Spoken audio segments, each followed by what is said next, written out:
Today we'll be talking about two channels that have had huge impacts on this platform. The channels in question are Good Mythical Morning and Epic Mealtime. Now, Epic Mealtime sort of came and went. This series was huge from roughly around 2011 to 2013. But make no mistake, they have had a lot of success. I mean, over all these years, they've garnered over 1 billion views on their channel. They also got their own TV show called Epic Meal Empire that lasted a season. And let's not forget about all the celebrities that have appeared on their channel. Now, at this time, there were a bunch of other cooking channels that made these fun and quirky recipes, but none were quite like Harley Morenstein and his crew. I mean, these guys showed that you don't just have to make a video baking regular chocolate chip cookies and calling it a day. They showed that you can make the cookies 10 times bigger if you want, and also put bacon into the cookies, because why not?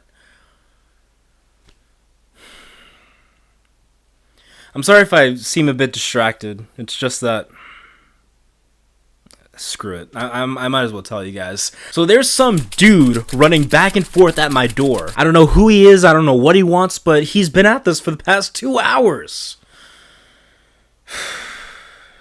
Whatever, let's just keep this going. Much like many other creators, they fell from grace. The Epic Mealtime format became stale, repetitive, and disinteresting over time. Also, at one point, original members of the channel like Dave and Josh had left the show. If you were to take a look at the Epic Mealtime channel today, you'd see that they're still making content, but it seems that they've moved away from the series that made them popular in the first place. After watching some more of their recent videos, it's just them going to their local restaurants that they enjoy and show off the food that's being made over there. They're probably going to make more Epic Mealtime-esque videos in the future, but it would appear that it's no longer one of their priorities. That brings us to Rhett and Link, the creators and hosts of Good Mythical Morning.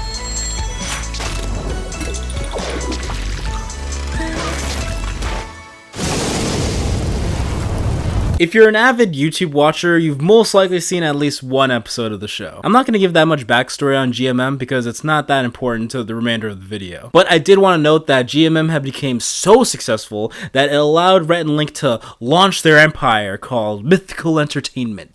Under the Mythical brand, they have channels like Rhett and Link, Good Mythical Morning, Good Mythical More, and Ear Biscuits. But the gravy train doesn't stop there, folks. No, because they also bought out Smosh after the whole Defy debacle back in 2018. Which means they've added Smosh, Smosh Pit, and Smosh Games to their collection. Wait a minute. There is one more channel that they own that I haven't mentioned yet. This channel is none other than Mythical Kitchen, and wouldn't you know it, there's a series they do on Mythical Kitchen called Fancy Fast Food, where they take popular fast food items and make them bigger and better. Does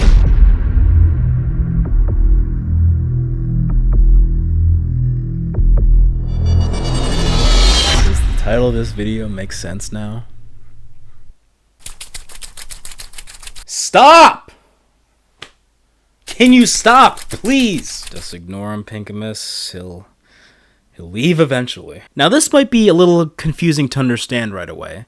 Why would Rhett and Link rip off Epic Mealtime of all things? And why now? Well, I have this little theory that they've had this idea in the back of their heads for quite some time now. Rhett and Link have a podcast called Ear Biscuits. Nowadays, the podcast is them talking about whatever they want, but in the first iteration of the show, they would interview a creator in each episode. In November of 2013, they interviewed Harley Morenstein, and I found the cold open to this episode to be quite interesting. We have a chip on our shoulder? I like to say we have a beef with Epic Mealtime. Oh, pun. Meaning that I'm glad, Harley is a friend, and I'm glad they're successful, and What Rhett is trying to say is that he stole our idea.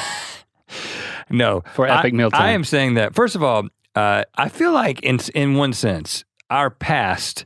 there's a lot of ideas in our past that we do something and it kind of doesn't work, and then a couple years later we see somebody else do it and they're like, oh, and that's how it's supposed to be done. That's how it's supposed to be done and be done successfully. It hits me when I think about Epic Mealtime. It's like, what were we doing wrong? I mean, we had this crazy creation that was a pizza and hot dogs and Italian beef all together in the shape of gazebo. We even wrote a song about it, but it just didn't work for us. Now, they're obviously joking when they say that there's animosity between them and Harley, but they are definitely jealous that Harley was able to perfect a food video series formula that Rhett and Link could not. As for them starting a cooking channel called Mythical Kitchen, honestly, that's not out of their comfort zone. It's very on brand. Now, if they were to start a channel where they sat in big comfy chairs, surrounded by lit candles, trying to debunk Christianity, then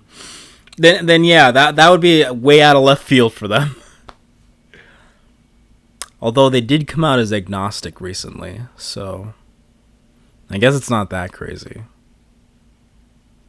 Anyway, the point being, if you were to take a look at the Good Mythical Morning channel, you'll see that the food-related episodes tend to do the best views-wise. So them starting a spin-off channel where it's all about food makes total sense. So let's answer the big question of the video. Is fancy fast food straight up plagiarism of Epic Mealtime? If I'm being 100% honest with you, I'd say no. After watching a few of the episodes, I'd say that fancy fast food is basically the sophisticated cousin of Epic Mealtime. So let's break down and walk through the fancy fast food formula so that you can spot what makes this show different. The main personality of the Mythical Kitchen channel is a chef by the name of Josh. In each episode, Josh, along with a guest, goes to the fast food to purchase the item that they're going to make bigger and better. They then visit someone who makes them something that will make their product more extravagant and expensive. Then they head back to the Mythical Kitchen and make their insane food product. So fancy fast food isn't a complete ripoff of Epic Mealtime, but it is clearly inspired by it. The people in Mythical took their own liberties so that fancy fast food could very much feel like its own thing. Now, at this point, I'd imagine some of you may not be totally convinced that fancy fast food is very similar to Epic Mealtime. I mean, yeah, there's a loose connection, but that's it, nothing more, okay? Fine. I didn't want to do this. I really don't want to resort to extreme measures, but you guys are forcing my hand here. In February of 2020, which is merely 4 months ago, Rhett and Link went on to Philip DeFranco's podcast called A Conversation With, and guess who they bring up? Annoyed isn't the right word. Annoyed isn't the right word, but it would be a word that I don't use in my daily life. The most butthurt. There's probably a German word for it. They have words for things. I like remember that. when the homepage was dominated by Epic Mealtime. Oh yeah, and AMC, man. I just remember being very butthurt, I guess you would say, just frustrated. It's a small name drop, but it is very telling. Because who thinks about Epic Mealtime in 2020 besides Rhett and Link? And me, apparently. As we start wrapping up here, I want to make my intentions very clear to you. I'm not making this video because I'm trying to expose Rhett and Link. Let's cancel these guys! No, I'm making this video because once I made this connection between Epic Mealtime and fancy fast food, it made me think of a question that I would like to impose onto you guys. Is it okay for a content creator to continue a video series that a different content creator was making, but had then decided to stop? Let me give you another example. College Humor used to have this series called Jake and Amir. Hey, you're watching Jake and Amir. And that's it. Wow, way to be ambitious. If you've never seen it, it's basically two guys who sit across from each other at work having the most ridiculous conversations. Absolute ass. And proud of it. You jerk. Stop it. Okay, thank you would have sufficed for saving you time, money, effort, and let alone cash. How does it save me time or effort? It costs both of those things. This show is the ultimate focus on the funny man versus straight man dynamic. Jake and Amir went on for 8 years and had its heartbreaking finale in 2015. I, among many others, were so sad to see it go. So I took it upon myself to create a series that was like Jake and Amir so that I could fill in that void that they had left behind on YouTube. Camille and I made several videos for this series, but eventually we stopped just because it's like, it was nowhere near as good as Jake and Amir. I mean, it's not even close if I'm being honest. So in conclusion, I think that it is okay if a creator continues a video series that a different creator made but then stopped. As long as it's different enough and that you can successfully over time make it your own thing. And I think fancy fast food is a good example of that. So I hope you guys enjoyed the video. If you did, please subscribe and check out our other videos. And also, don't forget to... That's it! Get back over here!